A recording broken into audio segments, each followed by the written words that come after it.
Three qualities that I recommend women of God to look for in a man before you get married. The first one, it's gonna save you. It's gonna nip so many things in the bud, and that's get you a God-fearing man. And I'm talking about a man who really truly fears the Lord, not just a Christian.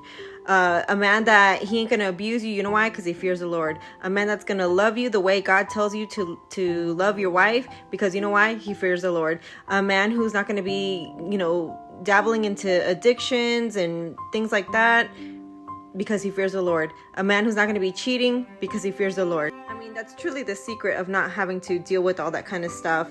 Because if you get a man who truly fears the Lord, he's not going to want to do all that stuff because he fears the Lord. I think I made that abundantly clear. Okay, so in number 2, something that I see a lot of marriages suffer with, and they don't know about it until after you get married, and it causes a lot of problems, is a man who doesn't respect God's order. Our God is a God of order. So it's going to be, for number 1 is going to, in his life, has to be God. Number 2 is going to be his wife. Yes, you heard it right. His wife is number 2.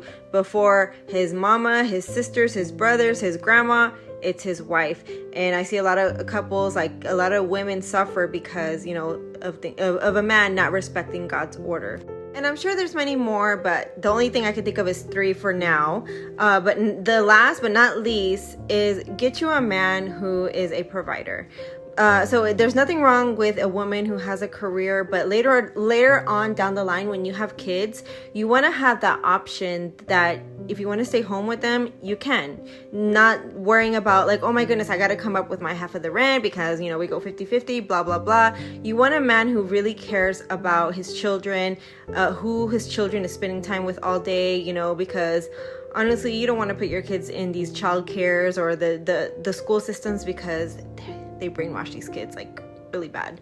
But you want a man who is a provider. He doesn't mind, taking care of providing for his wife and his kids. 3 qualities that I recommend